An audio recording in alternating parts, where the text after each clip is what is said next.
नमस्कार दोस्तों, स्वागत है आपका आपके अपने चैनल ज्ञान गुरुजी में। और मैं एक बार फिर हाजिर हूँ आप लोगों के सामने लेकर सफलता की साधन पुस्तक की नई प्रस्तुति। दोस्तों, इस सफ़र में आप लोगों के साथ आगे बढ़ूँ उससे पहले मेरा रिक्वेस्ट यही रहेगा कि अभी तक आपने इस चैनल को सब्सक्राइब नहीं किए हैं तो कर लीजिए। और दोस्तों, ये पार्ट 18 है। इससे पीछे के सभी पार्ट का जो लिंक है वो डिस्क्रिप्शन में अवेलेबल है। अभी तक आपने नहीं देखे हैं तो उसको देख लीजिए और इस पुस्तक का मैक्सिमम आनंद उठाइए। तो ज़्यादा समय आप लोगों का नहीं लेते हुए चलिए शुरू करते हैं अगली प्रस्तुति, सफलता का साधन। आपकी योग्यता कम हो जाएगी और आप अपने बाकी गुणों का पूरी तरह इस्तेमाल नहीं कर पाएंगे। मिसाल के तौर पर मान लेते हैं कि आप योजना बनाते हैं, व्यवस्था बनाने, स्टाफ नियुक्त करने, निगरानी करने, मापने और अपने परिणाम अपने वरिष्ठ अधिकारियों को बताने में उत्कृष्ट हैं, तो आपको सिर्फ एक समस्या है, आप काम सौंपने में कमजोर हैं। किसी कारण से आप सही काम सही तरीके से सही लोगों को नहीं सौंप पाते हैं। इस वजह से आप और आपका स्टाफ दोनों ही कुंठित हैं और क्षमता से कम प्रदर्शन कर रहे हैं। यदि आप काम सौंपने में कमजोर हैं और बाकी हर चीज़ में अच्छे हैं, तब भी आप मैनेजर के रूप में अपनी पूरी संभावना तक नहीं पहुंच पाएंगे। या तो आप हमेशा कमजोरी से काम सौंपते हैं या बिल्कुल भी नहीं सौंपते हैं। शायद आप गलत लोगों को काम सौंपते हैं या आप गलत समय पर गलत तरीके से काम सौंपते हैं। शायद आप इस तरह से काम सौंपते हैं कि किसी को भी यह पता नहीं होता कि आप उनसे क्या अपेक्षा करते हैं और कितनी संख्या में वह गुणवत्ता में करते हैं। काम सौंपने की अयोग्यता प्रबंधन में असफलता का मुख्य कारण है। लेकिन सबसे अच्छी खबर यह है कि सारी कारोबारी योग्यताएं सीखी जा सकती है। ऐसी कोई चीज नहीं है जिसे आपको अपने भंडार में भरने की जरूरत हो और आप उसे अध्ययन और अभ्यास के जरिए सीख सकते हैं। यदि किसी ने किसी खास योग्यता में महारत हासिल की है तो यह इस बात का सबूत है कि आप भी ऐसा ही कर सकते हैं। उत्कृष्टता आपको पकड़ भीतर है। आपको तो सब बस आवश्यक योग्यता को पहचानना है, इसका लक्ष्य बनाना है, योजना बनाना है और हर दिन उस क्षेत्र में बेहतर होने पर काम करना है। कोई सीमा नहीं है। हर मुख्य परिणाम क्षेत्र के साथ प्रदर्शन का पैमाना शामिल होना चाहिए। यह इस बात को नापने का तरीका है कि आप उस क्षेत्र में कितना अच्छा प्रदर्शन कर रहे हैं और कितने बेहतर बन रहे हैं। जिस तरह हर खेल में प्रदर्शन का एक पैमाना होता है, चाहे यह ऊंचाई हो, गति हो या दूरी हो, उसी तरह आप हर मुख्य परिणाम क्षेत्र में स्कोर रखने का एक तरीका तय कर सकते हैं। जब आप अपनी बुनियादी क्षमताओं, अपने मुख्य परिणाम क्षेत्रों और प्रदर्शन के पैमानों को स्पष्ट कर लेते हैं तो इसके बाद आप इसे खुद करें, प्रोजेक्ट बन जाते हैं। आप गतिविधि या प्रदर्शन के उस क्षेत्र को पहचानते हैं जहां बेहतर होने से आपको सबसे ज्यादा मदद मिल सकती है। फिर आप उस क्षेत्र में और अपने काम में जुट जाते हैं। बहुत ही कम समय में आपको परिणाम दिखने भी लगेंगे। आपका आत्मगौरव और आत्मविश्वास बढ़ जाएगा। आप आगे की गति का एहसास विकसित कर लेंगे। आप ज्यादा सकारात्मक और आशावादी हो जाएंगे। आप अपने क्षेत्र के शिखर की ओर बढ़ने लगेंगे। प्रदर्शन के तीसरे क्षेत्र को अति महत्वपूर्ण सफलता घटक कहा जाता है। वे ये पैमाने या अति महत्वपूर्ण कार्य हैं जैसे ब्लड प्रेशर और तापमान, जो संगठन या व्यक्ति के स्वास्थ्य को सूचित करते हैं। ये पैमाने सफलता या असफलता को पकड़ते और तय करते हैं, इसलिए उन्हें अति महत्वपूर्ण। मिसाल के तौर पर कैश फ्लो किसी व्यवसाय में अति महत्वपूर्ण सफलता है। यदि मस्तिष्क में रक्त का प्रवाह की तरह किसी समय यह बंद हो जाता है तो दैनिक, साप्ताहिक और मासिक बिक्री अति महत्वपूर्ण सफलता का घटक है। जब तक वे शक्तिशाली और सकारात्मक हैं तब तक सफल हो सकते हैं। यदि वे घटते या बंद हो जाते हैं तो कारोबार का अस्तित्व जोखिम में आ सकता है। किसी भी व्यवसाय या करियर में आमतौर पर सिर्फ 5 से 7 अति महत्वपूर्ण सफलता घटक होते हैं। कई बार सिर्फ 1 या 2 होते हैं। आपका पहला काम उन मुख्य पैमानों को पहचानना है जो कारोबार के स्वस्थ सबसे ज्यादा बताता है। फिर उन पैमाने को बेहतर बनाने के लिए हर संभव प्रयास करने की जरूरत है। अति महत्वपूर्ण सफलता घटकों पर ध्यान देने से आप उनमें आमतौर पर बेहतर बन सकते हैं। मिसाल के तौर पर यदि आप अपनी कंपनी के हर व्यक्ति का ध्यान हर दिन या हर घंटे की बिक्री पर केंद्रित कराते हैं तो इससे आपको बिक्री बढ़ जाएगी। यदि हर व्यक्ति का ध्यान लागत कम करने पर केंद्रित है तो आपकी लागत कम हो जाएगी। आपके काम के अति महत्वपूर्ण सफलतापूर्वक घटक कौन से हैं? यह बहुत महत्वपूर्ण प्रश्न है जिसे आपको लगातार पूछते रहना ही चाहिए और इसका जवाब देते रहना चाहिए। यह बताना आसान है कि मानसिक मिश्रित प्रशिक्षण में आपको खुद पर कहाँ काम करना चाहिए। जिन क्षेत्रों में आप कमजोर हैं वही आपकी सबसे बड़ी समस्याओं का कारण है। यही क्षेत्र आपको सबसे ज्यादा कुंठित और चिंतित करते हैं। इन्हीं क्षेत्रों में सुधार करने से आपको सबसे अच्छे और सबसे तीव्र परिणाम मिलेंगे। कई कंपनियों में एक लोकप्रिय प्रबंधन तकनीक का इस्तेमाल किया जा रहा है जिसे 360 डिग्री का विश्लेषण है। इसमें प्रबंधकों का मूल्यांकन उनके आसपास काम करने वाले सभी लोग करते हैं। किसी विभाग या कार्य समूह के भीतर कि हर व्यक्ति को प्रश्नावली हर व्यक्ति से कहा जाता है कि वह चरित्र, क्षमता और व्यवहार के संदर्भ में अपने वरिष्ठ अधिकारियों का फिर प्रश्नावलियों को इकट्ठा किया जाता है और एक अलग मीटिंग में उसका सार बताया जाता है। हर व्यक्ति को सर्वे के परिणाम बताए जाते हैं और फिर एक दायरे के बीच में बैठाया जाता है जहां दूसरे प्रबंधन उसकी समीक्षा और सही तरीके से करने पर यह अभ्यास बहुत मददगार हो सकता है। प्रबंधक अच्छी तरह जान जाते हैं कि उनके अधीनस्थ और समकक्ष उन्हें किस तरह देते हैं। प्रबंधकों को अक्सर यह जानकर हैरानी होती है कि जिन क्षेत्रों में वे खुद को काफी अच्छा मानते हैं उनके सहकर्मी और अधीनस्थ उन क्षेत्रों में काफी कमजोर हैं। मनोविज्ञान में एक शब्द है जिसे स्कोटोमा कहा जाता है। इसका अर्थ है ब्लाइंड स्पॉट या अंध बिंदु। मनोवैज्ञानिकों ने पाया है कि हमारे चरित्र और व्यक्तित्व हमारे जीवन के निश्चित क्षेत्रों में हमसे ज्यादातर लोगों में अंधबिंदु होते हैं। हम में विशिष्ट गुण और लक्षणों के संदर्भ में अंधबिंदु होते हैं। अक्सर लोग उन क्षेत्रों में अंधे होते हैं जहां हमें सबसे आपके स्कोटोमा क्या है? वे क्षेत्र कौन से हैं जिनमें आप खास तौर पर सक्षम नहीं हैं? वे योग्यताएं कौन सी है जिन्हें आपको प्रदर्शन के ज्यादा ऊंचे स्तर तक लाने के लिए मेहनत करनी चाहिए? यदि आपको पक्का नहीं है तो दूसरे लोगों के पास जाकर अपना फीडबैक मांगें। याद रखें, फीडबैक चैंपियनों का नाश्ता है।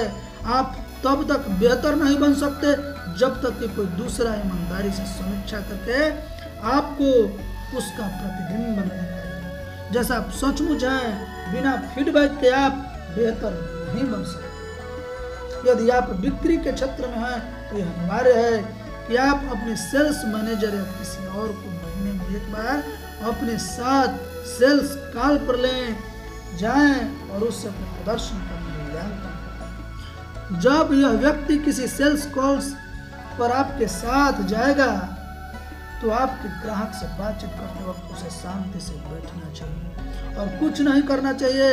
इसके बाद उसे आपको सटीकता से बताना चाहिए कि उसने क्या देखा, अच्छा भी और बुरा भी। इस तरह के ईमानदार फीडबैक के बिना आपके लिए बेहतर नहीं। जब आपको यह फीडबैक मिल जाए तो उस क्षेत्र में बेहतर होगा ताकि यह आपके प्रदर्शन को सीमित न कर सके। आपके आस पास आज जो भी ज्ञान और योग्यता है वह भविष्य के लिए पर्याप्त नहीं है। एक शैक्षणिक जर्नल में लिखा गया था कि आज आपने अपने काम के बारे में जो जानते हैं उसका 99% हिस्सा 10 साल या शायद इससे भी जल्दी अप्रासंगिक बन जाएगा। अगर आप बेहतर नहीं बन रहे हैं तो आप बदतर बन रहे हैं। दोस्तों, बहुत इम्पोर्टेंट चीज है कि आप अपनी जिंदगी में विकास नहीं कर रहे हैं, विकास के पथ पर नहीं है तो आप अपनी जिंदगी में इसको स्क्रीनशॉट भी ले सकते हैं, क्योंकि स्क्रीनशॉट ले लीजिएगा तो आप। चलिए तो आगे बढ़ते हैं। वेन ग्रेम्ज की ने यह मशहूर बात कही थी, इतनी अच्छी बात इसलिए कहते हैं क्योंकि जब ज्यादातर लोग वहां जाते थे जहां गेंद थी, तब वे उस जगह की ओर जाते थे जहां गेंद पहुंचने वाली थी। यह आपके और आपके करियर के लिए एक बेहतरीन उपमा है। 5 साल में आपकी गेंद कहां पहुंचने वाली है? यदि आप उत्कृष्ट आजीविका कमाना चाहते हैं तो आज से 3 से 5 साल के भीतर आपको किस अतिरिक्त ज्ञान चाहिए? वह कौन सी एक योग्यता है जिसे यदि आप विकसित करें और उत्कृष्ट इलाज में करें तो आपको सबसे ज्यादा। मानसिक मिश्रित प्रशिक्षण के संदर्भ में आपको 3 नियम जानने की जरूरत है। नियम 1, यह मायने नहीं रखता कि आप कहां से आ रहे हैं, मायने तो यह रखता है कि आप कहां जा रहे हैं। भविष्य अतीत से ज्यादा महत्वपूर्ण है। आप अतीत को नहीं बदल सकते, लेकिन अपने वर्तमान कामों को बदलकर आप अपने भविष्य को अवश्य बदल सकते हैं। नियम 2, अपने जीवन को बेहतर बनाने के लिए आपको बेहतर बनना होगा। यदि आप ज्यादा कमाना चाहते हैं तो आपको ज्यादा सीखना चाहिए। आज ज्ञान मूल्य का मुख्य स्रोत है। यदि आप अपने जीवन की गुणवत्ता को बेहतर बनाना चाहते हैं तो आपको अपने ज्ञान और योग्यताओं की गुणवत्ता को। नियम 3 कहता है आप खुद के लिए जो भी लक्ष्य करें उसे हासिल करने के लिए आपको जो भी सीखना है उसे आप सीख सकते हैं। कोई सीमाएं नहीं है सिवाय आपके दिमाग में मौजूद सीमाओं के। मानसिक मिश्रित प्रशिक्षण एक अनुशासन है जिसका इस्तेमाल आप जीवन भर कर सकते हैं। इसी समय निर्णय लें कि आप अपने कामों के मुख्य परिणाम क्षेत्र में अपनी योग्यता को इस्तेमाल, अपने क्षेत्र के सर्वश्रेष्ठ लोगों में से एक बनने का आज ही संकल्प लें। आजीवन सीखने के प्रति समर्पित हो जाए। आपका मस्तिष्क एक मांसपेशी की तरह होता है। यदि आप इसका इस्तेमाल नहीं करते हैं, लेकिन अगर आप पढ़ना जारी रखते हैं, ऑडियो प्रोग्राम सुनना जारी रखते हैं, अतिरिक्त कोर्स करते रहते हैं और ज्ञान में योग्यताओं के विकास पर काम करते रहते हैं तो आपका भविष्य। नियमित मानसिक मिश्रित प्रशिक्षण की आदत डालकर आप अपने क्षेत्र के सबसे सक्षम, आत्मविश्वासी और समर्थ लोगों में से एक बन सकते हैं। आप अपने सारे सपने पूरे कर सकते हैं और अपनी सारी महत्वाकांक्षाएं हासिल कर सकते हैं। यकीन मानिए, आप सबसे आगे पहुंच सकते हैं और लोगों का नेतृत्व कर सकते हैं। मानसिक मिश्रित प्रशिक्षण सूचना युग का पूंजी है और इसकी मदद से आप अपनी भावी तकदीर। जीवन में कुछ चीजें वैकल्पिक होती हैं और कुछ अनिवार्य होती हैं। यह वैकल्पिक है या कैरिबियन में अगली छुट्टी, लेकिन आप एक व्यक्तिगत पुस्तकालय बनाते हैं और उत्कृष्ट पाठक बनते हैं, यह अनिवार्य है। यदि आप सफलता के बारे में गंभीर हैं तो इसे करने या न करने का विकल्प। आपके सारे लक्ष्यों को हासिल करने के लिए यह बेहद अनिवार्य है। बहुत सारे लोग हैं जो बहुत ज्यादा नहीं करते हैं। एक अध्ययन के अनुसार 80% अमेरिकी परिवार ऐसे थे जिन्होंने पिछले साल एक पुस्तक खरीदी। 58% वयस्क अमेरिकियों ने कॉलेज की पढ़ाई पूरी करने के बाद किसी नॉन फिक्शन पुस्तक के पहले पन्ने से आखिरी पन्ने तक कभी नहीं पढ़ा। औसत अमेरिकी हर साल एक पुस्तक से लेकर। वास्तव में अमेरिका के सबसे सफल स्त्री पुरुष के गैलप अध्ययन के अनुसार हर महीने एक नॉन फिक्शन पुस्तक पढ़ने से शीर्षस्थ 1% अमेरिकी। कई करोड़ों से लोग, कई कारणों से लोग उतना नहीं पढ़ते हैं जितना पढ़ना चाहिए।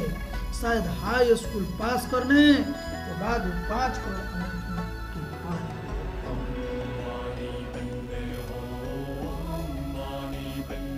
लोग इसलिए नहीं पढ़ते हैं कि उन्हें करें यह बताया ही नहीं गया है। पढ़ना हर उस चीज के लिए इतना महत्वपूर्ण है जो वे जीवन में हासिल करना चाहते हैं। आज आजीवन सीखना किसी भी क्षेत्र में सफलता पाने की न्यूनतम आवश्यकता है। अगर आप विस्तृत लिखित निर्देश व नियम पुस्तिकाएं पढ़ और समझ नहीं सकते तो आप आज फैक्ट्री में काम नहीं। यदि आप बिक्री, प्रबंधन, सेवा, प्रशासन या किसी अन्य क्षेत्र में हैं जिसे जानकारी और आंकड़ों की जरूरत है तो अच्छी तरह पढ़ने की आपकी योग्यता आपकी सफलता आपकी आमदनी काफी हद तक भाषा के ज्ञान से तय होगी। आपका शब्द भंडार जितना व्यापक होता है आप उतने ही ज्यादा। अंग्रेजी भाषा में 6 लाख से ज्यादा शब्द होते हैं जिनमें तकनीकी शब्दावली शामिल है। सबसे ज्यादा भुगतान और सम्मान पाने वाले उनका इस्तेमाल करते हैं। शेक्सपियर संभवतः पूरे अंग्रेजी साहित्य के सबसे और उनके ग्रंथों का विश्लेषण से यह पता चला कि उन्होंने अपने सभी ग्रंथों में 20,000 से ज्यादा शब्द। इससे पूरे 5 करोड़ 80 लाख शब्द बचे जिन्हें उन्होंने नहीं छोड़ा। हालांकि उनका लेखन इस भाषा का सबसे जटिल सृजनात्मक लेखन माना जाता है। हर दिन नए शब्द सीखकर अपनी शब्दावली को बढ़ाने का काम आपकी जीवन शैली को बेहतर बना सकता है, आपके संदर्भ समूह को बदल सकता है, आपके लक्ष्य पाने की गति को बढ़ा सकता है और ऐसे अवसरों में संभावनाओं के द्वार खोल सकता है जिनकी आप आज कल्पना नहीं कर सकते। कुछ लोग आलस की वजह से नहीं पढ़ते हैं और उनके आसपास ध्यान भटकाने वाली इतनी सारी चीजें होती है, खास तौर पर टेलीविजन, रेडियो, सामाजिक मेल मिलाप और अन्य गतिविधियां पढ़ने जैसे पहुंचते ही नहीं। वे रोजमर्रा की गतिविधियों और आनंदों में इतने व्यस्त और अटके होते हैं कि पढ़ने के अनंत काल तक क्या वे कभी पढ़ने की स्थिति में नहीं आ पाते। इस आदत के उनके जीवन पर विकट प्रभाव पड़ सकता है। लोगों के नहीं पढ़ने का एक और कारण यह है कि शायद वे सही क्षेत्र में काम नहीं कर रहे हैं। आप किसी काम के लिए बने हैं या नहीं यह तय करने का अच्छा है कि क्या आपने इसके बारे में सीखना अच्छा है। यदि आप वह काम कर रहे हैं जो आपके लिए सही है तो आप स्वाभाविक रूप से हर चीज आप बेहतर करना चाहिए। आप नए ज्ञान के लिए भूखे होंगे, आप हर पुस्तक को हर ऑडियो प्रोग्राम सुनेंगे और हर कोर्स में जाएंगे जिसमें आप जा सकते हैं। आप उत्कृष्ट बनने के लिए कृत संकल्प होंगे, हर नई जानकारी आपको प्रोत्साहित करेगी। बहरहाल यदि आप गलत क्षेत्र में हैं तो आप अपने काम के बारे में सीखेंगे। यदि यह आपके नौकरी या पैसे की शर्त हो तो आप पढ़ लेंगे, उतना ही आप चाहेंगे कि आप खत्म हो जाए जैसे दंत चिकित्सक। अगर आप किसी कारण से अपने कार्य क्षेत्र में ज्यादा सीखने की उत्सुक नहीं है हो सकता है कि आप अलग क्षेत्र जो स्वनिर्मित करोड़पति शून्य से अमीरी तक पहुंचे हैं उनका एक काम था कि ये अपने काम से वे बहुत सारा पैसा कमाने के बारे में बहुत ज्यादा नहीं सोचते थे। वे अपने काम में बेहतर ज्यादा सोचते रहते थे, वे अपने काम में पूरी तरह तल्लीन हो जाते थे। तो दोस्तों आज का वीडियो यहीं तक, इजाजत, तो मिलेंगे। चैनल को लाइक सब्सक्राइब से करते रहिए और लिंक डिस्क्रिप्शन में अवेलेबल है, अभी तक नहीं देखें तो उसको भी देख लीजिए। जय श्री राम, जय हिंदुस्तान, ख्याल रखिए।